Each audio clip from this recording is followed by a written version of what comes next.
Estás por entrar a un mundo retorcido, lleno de hechos e historias insólitas que te volarán la cabeza. La mente del creador de este programa es retorcida, pero más retorcido es el mundo en el que vivimos. Bienvenido a la primer revista audiovisual de terror y de misterio. Hechos insólitos, crímenes reales, criaturas de la noche, criptozoología, teorías conspirativas, ufología y muchos temas más de naturaleza oscura que estás por descubrir aquí en el Grimorio de Riggs.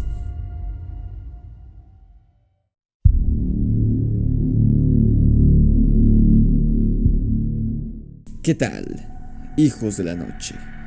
Bienvenidos a su programa favorito de terror y de misterio, el Grimorio de Riggs.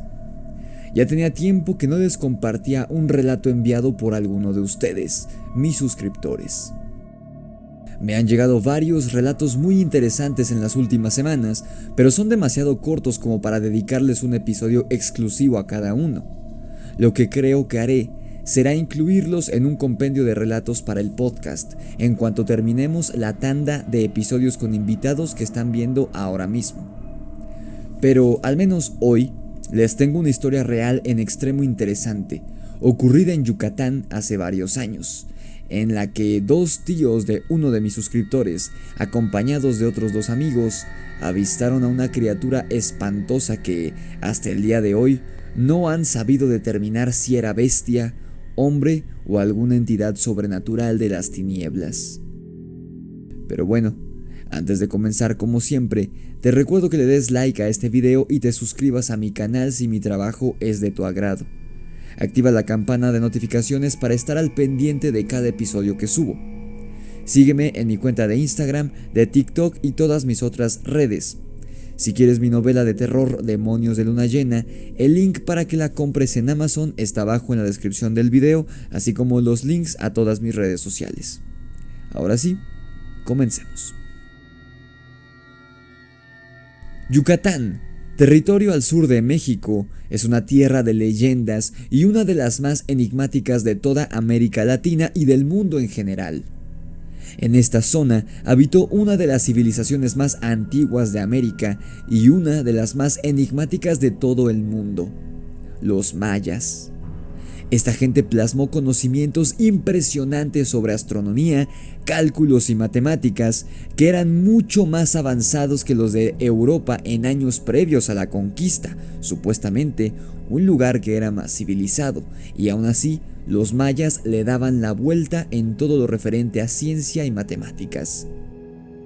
El panteón mitológico de los mayas era muy vasto y curioso.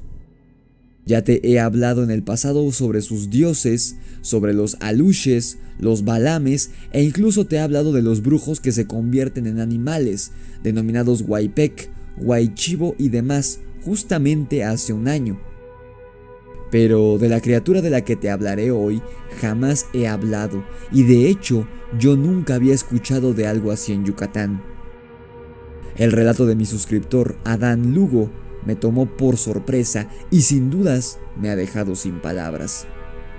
Si alguien en la audiencia sabe de qué pudo haberse tratado este avistamiento, por favor, siéntanse libres de dejarlo en los comentarios de este video para que así tanto yo como mi amigo Adán comprendamos un poco mejor qué fue lo que vieron sus tíos en la década de los años 70 en Yucatán. Así que comienzo con la vivencia que nos envía nuestro querido amigo. Adán nos cuenta que hace varios años, dos de sus tíos eran propietarios de un terreno a las afueras de la ciudad en donde vivían, ubicada en el estado de Yucatán. En dicho terreno tenían un pequeño rancho y tierras que trabajaban para el cultivo, así como ganado que cuidaban para poder así subsistir. Lo malo de este terreno era que se encontraba bastante alejado de donde ellos vivían, por lo que tenían que desplazarse varios kilómetros, adentrándose en el monte todos los días para llegar hasta allá y así poder trabajar. Cada mañana Estos dos tíos de Adán se adentraban en el cerro, acompañados por otros dos de sus trabajadores, los cuales viajaban con ellos a diario, y como eran oriundos de pueblos cercanos a este terreno, todos conocían a la perfección los caminos que tenían que atravesar para llegar al terreno donde tenían su ranchito. En fin, los 4 hombres llegaron al terreno tras un largo trayecto y se dispusieron a alimentar al ganado y a limpiar el lugar, pues por aquellos años apenas estaba en construcción, por lo que aún requería de mucho trabajo.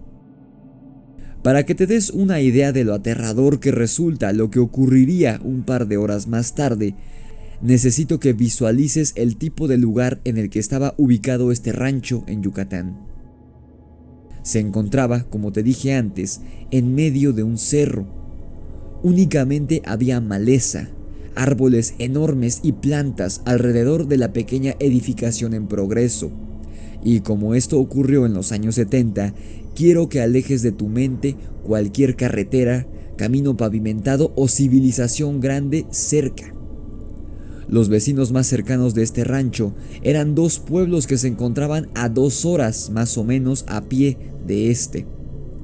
En pocas palabras, estos 4 hombres y su ganado se encontraban en medio de la nada, a merced de la naturaleza, así como de los animales que habitaban en los alrededores y que salían por la noche en busca de alimento.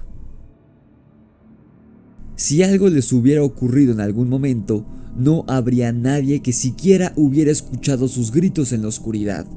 Mucho menos había alguien que pudiera socorrerlos o acudir en su ayuda en caso de que hubiera algún hecho lamentable y trágico en el lugar. Durante un tiempo, nada ocurrió en ese rancho, hasta ese día en particular.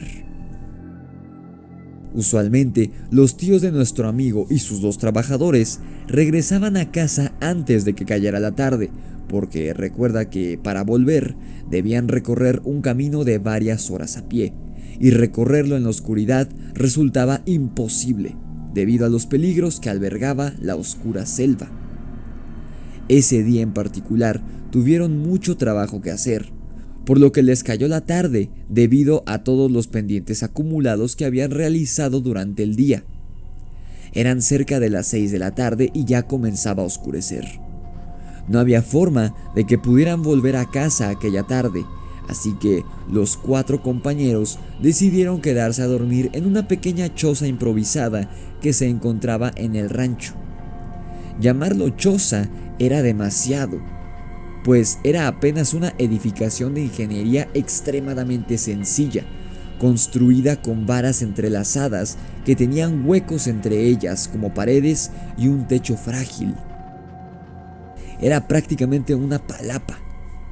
Era poco, pero al menos los protegería del viento para que pudieran dormir unas horas aquella noche y al día siguiente, después de la jornada diaria de trabajo, volverían a casa, antes de que oscureciera. Esto era mucho más seguro que adentrarse en la maleza de noche. Los tíos y sus 2 compañeros se pusieron cómodos dentro de la casita y se pusieron a bromear y a conversar unas horas para hacer sueño. El tiempo pasó y cerca de las 11 de la noche escucharon algo a lo lejos, algo que parecía provenir de la selva y se estaba acercando. Era un silbido, pero no un silbido producido por el viento ni por el movimiento de los árboles. Tampoco era un animal el que producía aquel sonido. El silbido que escuchaban era una tonada. Era una persona que estaba silbando una canción, y de hecho, los 4 hombres supieron identificar la canción que se silbaba. Se trataba de la melodía de La Ley del Monte, una canción muy conocida en México, interpretada por el recién fallecido Vicente Fernández. Recuerda muy bien este elemento de la historia porque más adelante será lo más aterrador y desconcertante de todo el relato. Los 4 hombres bajaron el volumen de su charla y pusieron más atención a este silbido. Creyeron que se trataba de algún campesino que estaba pasando por ahí en ese momento, y así como cabía la posibilidad de que fuera solo una persona que pasaba por ahí, también podía ser alguien con malas intenciones. Como no estaban del todo familiarizados con la rutina nocturna de ese lugar, prefirieron estar alertas y ver qué pasaba. Los segundos se convirtieron en minutos y entonces el terror comenzó. Lo que ocurrió a continuación les dejaría en claro a estos 4 desafortunados que, fuese lo que fuese, lo que estaba allá afuera no era humano. La tonada de la ley del monte sonaba cada vez más cerca del terreno y junto con el silbido se escuchaba también que comenzaba a caer una llovizna tan repentina como sorprendente. No había habido nubes durante el día, ni vientos que anunciaran la llegada de la lluvia, y aún así, el agua había comenzado a caer sobre el techito de la casa y el terreno de la nada, prácticamente al mismo tiempo que habían empezado a escuchar aquel maldito silbido. Ok, quizá la lluvia podría tener explicación lógica. El clima de Yucatán es en extremo caluroso y húmedo, y las lluvias repentinas pueden llegar a ocurrir con frecuencia, sobre todo en medio del monte. Pero, ¿cómo explicas que junto con el silbido de la tonada se aproximaba también un gruñido aterrador y ronco que parecía estar molesto? Este gruñido debía ser emitido por una criatura gigantesca, pues casi hacía retumbar las endebles paredes de la choza en la que estaban los 4 trabajadores. Además, aunque el terreno era pequeño, ninguno de los 4 podía identificar bien a bien por cuál dirección se aproximaba a ellos este sonido. Parecía provenir del monte mismo, pero los montes no caminan, y junto con el silbido y junto con el gruñido, se escuchaban las ramas de los árboles cercanos tronando y quebrándose, como si una criatura enorme se estuviera abriendo paso a través de la vegetación y estaba cada vez más cerca, cada vez más cerca y cada vez más cerca de ellos. Los 4 estaban ya aterrados y uno de los trabajadores incluso entró en una crisis nerviosa, gritando que debían salir de inmediato del terreno, pues eso que se aproximaba silbando y gruñendo era, según él, el mismo diablo que venía por ellos. El hombre afirmaba que, de alguna manera, sabía que esa cosa no estaba pasando por ahí y se iba a ir. No era coincidencia su presencia. Eso sabía que dentro de la casita estaban ellos y venía por los 4 para llevárselos a quién sabe dónde. Otro de los presentes intentó calmarlo y gritó hacia afuera de la casa: ¿Quién eres y qué es lo que quieres?, en lengua maya. Pero no hubo respuesta humana del otro lado, ni en su lengua, ni en español, ni en ninguna otra lengua conocida por el hombre.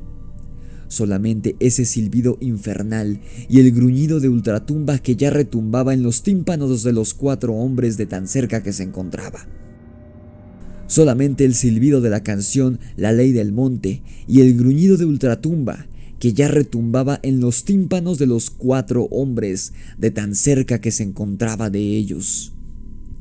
El trabajador que estaba sufriendo la crisis nerviosa no pudo más. Sudoroso y al borde de las lágrimas, tomó un rifle que siempre llevaban para protegerse de los ladrones de caminos y de las fieras de la selva. El hombre pateó la puerta de la casita y disparó 2 tiros al aire hacia afuera de la choza, para alejar o asustar a lo que fuera que estuviese afuera, cazándolos.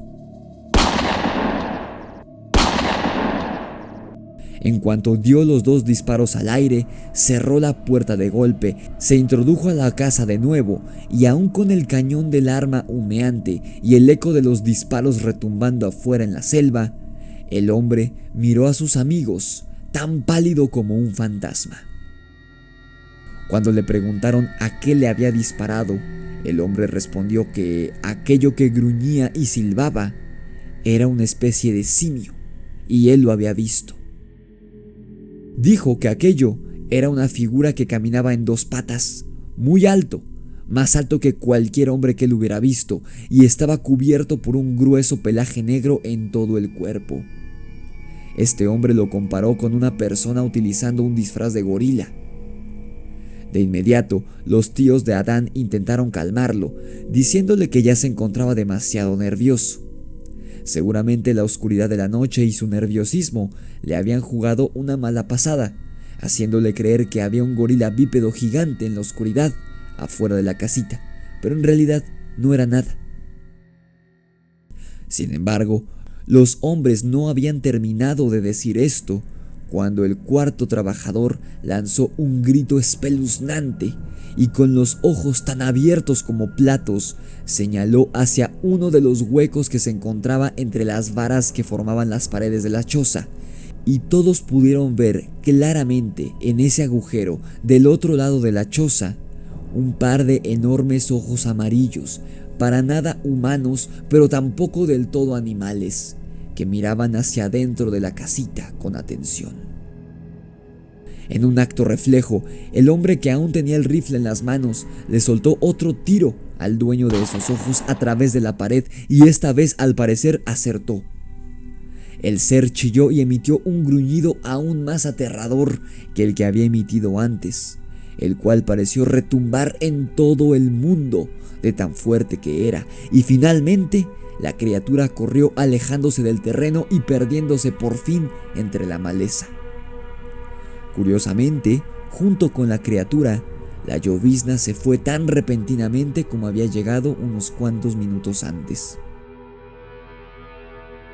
Después de que se hubieran tranquilizado un poco tras la aterradora y traumática experiencia, uno de los hombres logró pronunciar palabra y les dijo a los demás que había escuchado sobre esa criatura entre los habitantes de los pueblos cercanos. La gente de estos poblados le habían contado en algunas ocasiones sobre un simio enorme de color negro que rondaba ese monte y sus zonas aledañas. A la criatura se le atribuía la pérdida de ganado, de ovejas y de otros animalitos de ranchos cercanos, pues se creía que las había devorado. Y de hecho, esta no era una criatura única, pues se le había llegado a ver junto con otros de su especie, incluyendo a crías, es decir, que habían sido avistadas manadas enteras de esta especie rara de simio que habitaba en lo más profundo de las selvas yucatecas, hace más de 50 años. Estos simios eran avistados tanto de día como de noche, desplazándose entre los cerros, y decían que despedían un olor fétido y muy asqueroso. Además, según la gente de la región, el ver a esta criatura era una señal de mala suerte y de mala fortuna. De más está decir que nadie durmió aquella noche, y espero que los tíos de Adán y los otros dos trabajadores, que no sé si aún vivan, no hayan vuelto a toparse con este ni con ningún otro monstruo de la región yucateca. Como nota al margen, Adán añade que en su tierra natal, Yucatán, se habla de una criatura muy parecida a la que sus tíos y sus trabajadores vieron aquella noche en el monte en los años 70.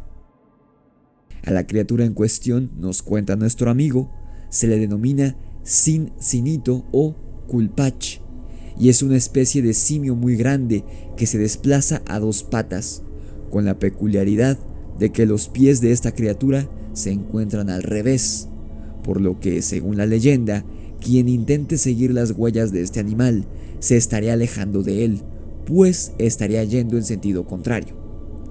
En lugar de esto, si te topas con las huellas del cincinito, debes seguirlas al revés y así darás con su escondite.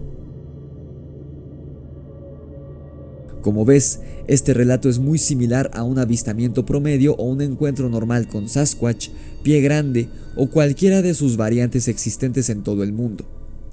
Si ya llevas tiempo en este canal, sabrás que pie grande no es exclusivo de Estados Unidos, sino que es avistado también en Canadá, en algunas partes de América Latina como México, Colombia y Argentina, por no mencionar que en diversos países de Asia y Europa son descritos seres idénticos a pie grande desde hace muchos siglos.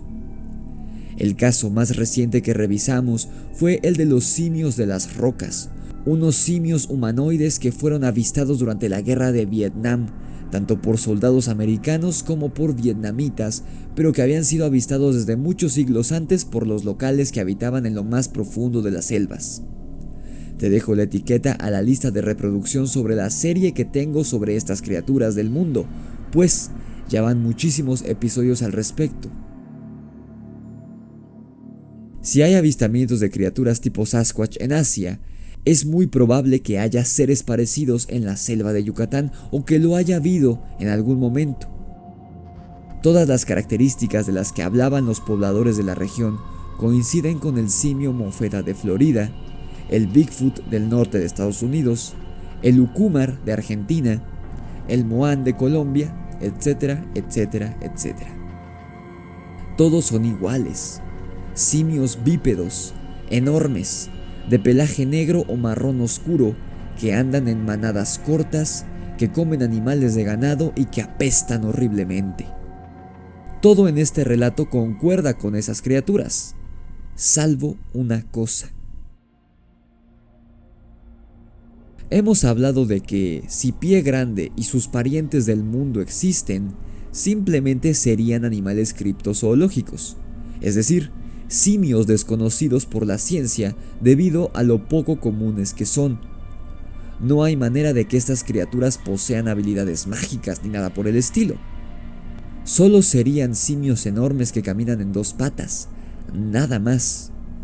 Por ende, el hecho de que la criatura avistada en este relato silbara una tonada específica y pareciera controlar además el clima, descartaría por completo que se hubiera tratado de un críptido tipo Bigfoot. Pareciera que, al igual que los soldados que se toparon con el Patas de Cabra en la Sierra de Durango, los 4 hombres de esta historia se toparon con un espíritu o deidad muy antigua de la selva de Yucatán. En todo el mundo se habla de espíritus y dioses que protegen y cuidan del bosque, de las selvas y de los cuerpos acuíferos. Estos seres no son malvados, salvo con aquellos que dañan la naturaleza, cosa que no estaban haciendo los tíos de nuestro amigo ni sus trabajadores.